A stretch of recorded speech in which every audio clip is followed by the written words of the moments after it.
Assalamualaikum warahmatullahi wabarakatuh. Kembali lagi bersama saya Iis Irawati dengan NIM 7211419020. Di sini saya akan melanjutkan mata kuliah Sistem Informasi Manajemen memasuki bab 8 yakni informasi dalam praktik. Informasi sebagai salah satu faktor penting penentu keberhasilan.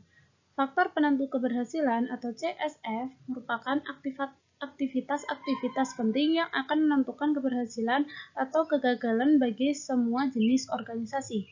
Sistem pemrosesan transaksi digunakan untuk menjelaskan sistem informasi yang mengumpulkan data yang menguraikan aktivitas perusahaan, mengubah data menjadi informasi, dan menyediakan informasi tersebut bagi para pengguna yang terdapat di dalam maupun di luar perusahaan. Tinjauan sistem menggunakan diagram arus data atau DFD. Seluruh sistem ditunjuk oleh sistem distribusi yang terdapat di pusat atau tengah.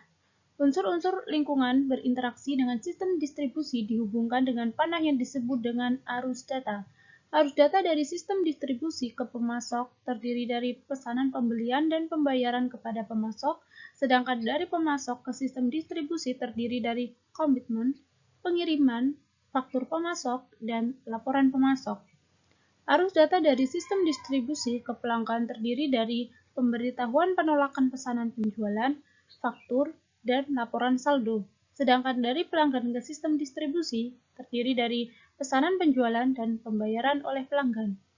Arus data dari sistem distribusi ke manajer terdiri dari laporan-laporan akuntansi standar seperti laporan laba rugi, neraca, laporan anggaran, dan laporan lainnya.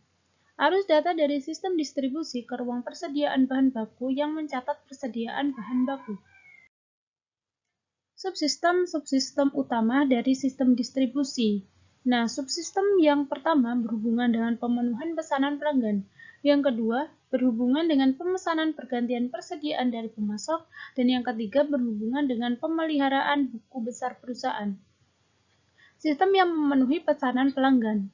Ada 4, yakni yang pertama sistem entry, memasukkan pesanan pelanggan ke dalam sistem. Yang kedua sistem persediaan, bertugas memelihara catatan persediaan. Yang ketiga sistem penagihan, bertugas membuat faktur penjualan. Dan yang keempat sistem piutang dagang, bertugas menagih uang dari pelanggan. Sistem yang memesan persediaan pengganti, yang pertama ada sistem pembelian, yakni menerbitkan pesanan pembelian kepada pemasok untuk persediaan yang dibutuhkan. Yang kedua ada sistem penerimaan, yakni menerima persediaan. Dan yang ketiga ada sistem utang dagang, yang melakukan pembayaran. Sistem yang menjalankan proses buku besar. Sistem buku besar adalah sistem akuntansi yang menggabungkan data dari sistem-sistem akuntansi yang lain dengan tujuan untuk menyajikan gambaran keuangan operasi perusahaan secara gabungan. Nah, buku besar itu adalah file yang memuat data akuntansi yang telah digabungkan. Di dalam sini terdapat 2 subsistem. Yang pertama, sistem memperbarui buku besar yang akan membukukan catatan-catatan yang menguraikan berbagai tindakan dan transaksi ke dalam buku besar. Dan yang kedua ada sistem pembuatan laporan manajemen yang menggunakan isi buku besar untuk membuat neraca dan laporan laba rugi serta laporan lainnya. Menempatkan sistem pemrosesan transaksi dalam perspektif. Sistem pemrosesan transaksi merupakan area aplikasi yang paling dapat dipahami dan sebagai fondasi dari semua aplikasi yang lain. Sistem informasi organisasi. Area-area bisnis perusahaan keuangan, sumber daya manusia, layanan informasi, manufaktur, dan pemasaran menggunakan basis data yang diproduksi oleh sistem pemrosesan transaksi, ditambah data dari sumber-sumber yang lain untuk menghasilkan informasi yang digunakan oleh para manajer dalam mengambil keputusan dan memecahkan masalah. Sistem informasi eksekutif atau EIS ditujukan untuk tingkat organisasi daripada area bisnis. EIS digunakan oleh para manajer di tingkat organisasi yang lebih tinggi. Sistem informasi pemasaran atau MKIS memberikan informasi yang berhubungan dengan aktivitas pemasaran perusahaan. Subsistem output. Bauran pemasaran terdiri atas 4 unsur utama ditambah satu lagi yang dikelola oleh manajemen agar dapat memenuhi kebutuhan pelanggan dengan mendapat keuntungan. Yang pertama ada subsistem produk, memberikan informasi mengenai produk-produk perusahaan. Yang kedua, subsistem lokasi, memberikan informasi mengenai jaringan distribusi perusahaan. Yang ketiga, subsistem promosi, memberikan informasi mengenai iklan dan aktivitas penjualan pribadi penjualan. Yang keempat, subsistem harga, membantu manajer mengambil keputusan harga. Dan yang kelima, subsistem bauran terintegrasi, yang memungkinkan para manajer mengembangkan strategi yang mempertimbangkan pengaruh gabungan dari unsur-unsur di atas. Seperti contohnya, ramalan penjualan, yang memperhitungkan interaksi dari seluruh unsur. Basis data. Data yang digunakan oleh subsistem output berasal dari basis data. Basis data dipopulasi dengan data yang berasal dari 3 subsistem input. Nah, subsistem input itu ada tiga. Yang pertama ada sistem pemrosesan transaksi, mengumpulkan data dari sumber-sumber internal dan lingkungan, lalu memasukkannya ke dalam basis data. Yang kedua, ada subsistem riset pemasaran, juga mengumpulkan data internal dan lingkungan dengan melakukan studi-studi khusus. Dan yang ketiga, subsistem intelijensi pemasaran, yang mengumpulkan data lingkungan yang berfungsi untuk menjaga manajemen tetap terinformasi mengenai aktivitas para pesaing dan pelanggan perusahaan dan unsur-unsur lain yang dapat mempengaruhi operasi pemasaran. Sistem Informasi Sumber Daya Manusia atau HRIS memberikan informasi kepada seluruh manajer perusahaan yang berkaitan dengan sumber daya manusia perusahaan. Ada sistem informasi manufakturing, memberikan informasi kepada seluruh manajer perusahaan yang berkaitan dengan operasi manufaktur perusahaan. Yang ketiga, ada sistem informasi keuangan yang memberikan informasi kepada seluruh manajer perusahaan yang berkaitan dengan aktivitas keuangan perusahaan. Ada juga sistem informasi eksekutif atau EIS, yakni suatu sistem yang memberikan informasi kepada para manajer di tingkat yang lebih tinggi atas kinerja perusahaan secara keseluruhan. Manajemen hubungan pelanggan atau CRM adalah manajemen hubungan antara perusahaan dengan pelanggan sehingga baik perusahaan maupun pelanggannya akan menerima nilai maksimum dari hubungan ini. Strategi ini menyadari bahwa membina hubungan jangka panjang dengan pelanggan adalah suatu strategi yang bagus, karena mempertahankan pelanggan yang sudah ada biasanya akan lebih murah daripada mendapatkan pelanggan baru. Oleh karena itu, perusahaan melakukan upaya-upaya untuk memahami para pelanggannya sehingga kebutuhan mereka akan dapat dipenuhi dan mereka akan tetap setia pada perusahaan. Unsur utama dalam sebuah sistem CRM adalah data warehouse atau gudang data. Data warehouse ini memiliki 4 karakteristik antara lain. Yang pertama, kapasitas penyimpanannya sangat besar. Yang kedua, data diakumulasikan dengan menambah catatan-catatan baru, bukannya dijaga tetap paling mutakhir dengan memperbarui catatan-catatan yang sudah ada dengan informasi yang baru. Yang ketiga, data dapat diambil dengan mudah. Dan yang keempat, data sepenuhnya digunakan untuk pengambilan keputusan dan tidak digunakan dalam operasi perusahaan sehari-hari.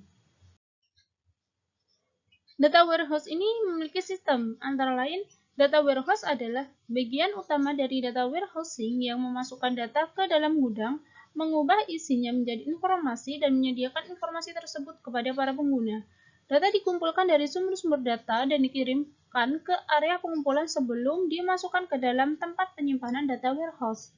Suatu sistem penyampaian informasi akan memperoleh data dari tempat penyimpanan data warehouse dan mengubahnya menjadi informasi bagi para pengguna. Bagaimana data disimpan dalam tempat penyimpanan data warehousing? Dalam suatu basis data, seluruh data mengenai subjek tertentu disimpan bersama dalam satu lokasi, yang biasanya berbentuk sebuah tabel. Data tersebut meliputi data pengidentifikasi seperti nomor pelanggan, data deskriptif seperti nama pelanggan, dan data kuantitatif seperti penjualan bulan ini. Jenis tabel dalam penyimpanan data warehouse ada 2, tabel dimensi dan tabel fakta. Tabel dimensi yakni tempat penyimpanan data pengidentifikasi dan deskriptif. Dimensi ini memiliki arti pemikiran bahwa data tersebut dapat menjadi basis untuk melihat data dari berbagai sudut pandang atau berbagai dimensi. Contohnya, nomor pelanggan dapat digunakan untuk mengidentifikasi satu pelanggan, dan unsur-unsur data yang lain menguraikan berbagai detail mengenai pelanggan tersebut. Tabel Tabel fakta berisi ukuran-ukuran kuantitatif suatu entitas, objek, atau aktivitas. Contohnya adalah tabel fakta memuat data mengenai satu aktivitas tertentu penjualan komersial. Semua fakta yang terdapat di dalam figur tersebut ada ukuran dari aktivitas. Beberapa dinyatakan dalam unit dan sisanya dinyatakan dalam dolar. Paket informasi. Dua jenis data akan digabungkan untuk membuat suatu paket informasi. Paket informasi mengidentifikasi semua dimensi yang akan digunakan dalam analisis suatu aktivitas tertentu. Skema bintang memungkinkan diperolehnya informasi seperti unit penjualan aktual menurut kode pos pada satu bulan tertentu, perbandingan jumlah komisi penjualan menurut wilayah penjualan selama 2 kuartal terakhir, dan penjualan produk berdasarkan pelanggan untuk tahun berjalan sampai dengan saat ini. Skema bintang berfokus pada penjualan komersial dilihat dari segi pelanggan, tenaga penjual, produk, dan waktu. Penyampaian informasi. Ini melakukan navigasi melalui tempat penyimpanan data warehouse. Yang pertama ada roll up, yakni proses navigasi ke atas yang memungkinkan pengguna memulai dengan tampilan terinci dan kemudian meringkas rincian-rincian tersebut menjadi tingkat ringkasan yang lebih tinggi. Yang kedua ada drill across, pengguna dengan cepat bergerak dari satu hierarki data ke hierarki lainnya. Lalu ada drill down, proses melakukan navigasi ke bawah melalui tingkatan-tingkatan rincian suatu proses yang berawal dari EIS. Ada drill drop, berangkat dari tingkat ringkasan ke tingkat rendah data yang terinci. OLAP atau Online Analytical Processing merupakan peranti lunak yang secara khusus dikembangkan untuk data warehouse. OLAP memungkinkan pengguna berkomunikasi dengan data warehouse melalui GUI atau antar muka web dan dengan cepat memperoleh informasi dalam berbagai jenis format, termasuk grafik. OLAP memiliki dua pendekatan. Yang pertama ada rollup dan yang kedua ada mollup. Rollup menggunakan suatu sistem manajemen basis data relasional standar. Pada umumnya memiliki data terinci dan harus dilakukan analisis untuk mendapatkan ringkasannya. Sedangkan mollup menggunakan suatu sistem manajemen basis data khusus multidimensional. Dan pada umumnya mollup ini telah diproses terdahulu untuk menghasilkan ringkasan pada berbagai tingkat rincian dan disusun menurut berbagai dimensi. Data mining, proses menemukan hubungan dalam data yang tidak diketahui oleh pengguna. Nah, cara dasar dalam melakukan data mining ini ada dua, ada verifikasi hipotesis dan penemuan pengetahuan. Dalam verifikasi hipotesis dimulai dengan hipotesis pengguna mengenai bagaimana data saling terhubung, dan dalam penemuan pengetahuan ini, sistem data warehousing menganalisis tempat penyimpanan data warehouse, mencari kelompok-kelompok dengan karakteristik yang sama. Sekian yang dapat saya sampaikan. Apabila terdapat kesalahan dalam pengucapan, saya mohon maaf yang sebesar-besarnya. Sekian, wassalamualaikum warahmatullahi wabarakatuh.